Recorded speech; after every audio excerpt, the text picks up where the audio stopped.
The Trials and Tribulations of an Engineer. Episode 5: The Job Hunt. Searching for a job begins way before you finish your spring semester of your senior year. For some it started when they took an internship. If they did a good job, their employer would offer them full-time employment at the completion of their senior year. For the employer, this is a great win because they taught the student how to work for a fraction of the cost of a full-time employee, and now they know this person's caliber of work. For those students that chose not to participate in internships, the job search should start around February of their last year in college. The first thing that a student would have to do is create a resume. At this point this happens to be pretty difficult because there is no work experience to write about. In this case you would write about any extracurricular activities that you have done or any projects that you did in school that you are particularly proud of. This resume should not be larger than a single page. There are many examples of resumes online that you can search for in order to get a better idea of what yours should look like. There are services that you can use to post your resume on, such as Monster.com, and you also have the option of going to the company's web pages themselves to submit your resume. Whatever method you choose, you now have to wait for those companies to respond to you. I recommend that if you do not hear anything after 1 week, to try to contact them and see if they received your resume. Also, don't underestimate the power of going to your job counselor at school. Prior to you going to your first job interview, there is something that you should definitely know before you step foot into the building, and that is what you are worth. You can go to websites such as https://www.careerhonestop.org to see the price range of the job you are looking for. Realize that fresh out of college you would most likely be on the lower end of that scale.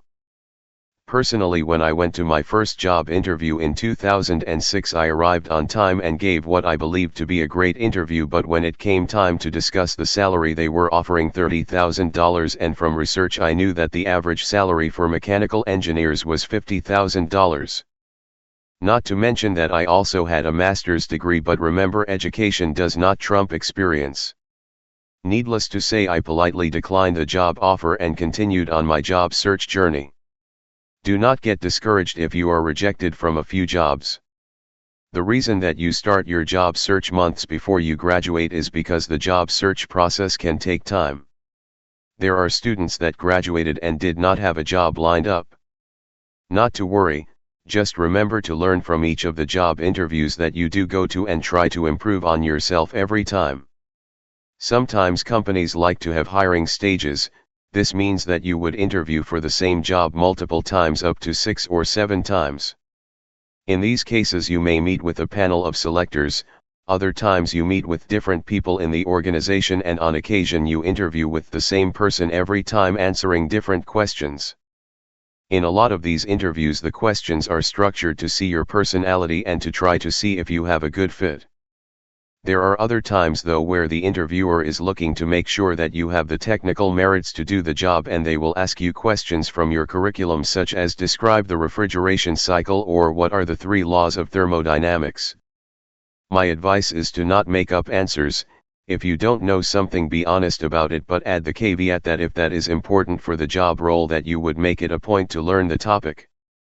One thing that you may not have thought to consider about job interviews is that sometimes this is done over a meal.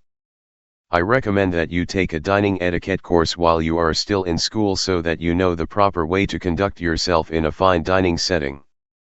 I happen to have had one of my job interviews during lunch and made the mistake of ordering a Reuben sandwich. It is a delicious meal, but it made my hands drip with grease and was not pleasant for my interviewer when we were supposed to shake hands. On that note, make sure that you have a nice and firm handshake, and you do it both when you first meet and when you leave the interview. Some people are ecstatic if they get one acceptance offer, but then there are the others that are blessed to have multiple offerings at the same time. If you find yourself in this situation now, you have to weigh the pros and cons of all the places.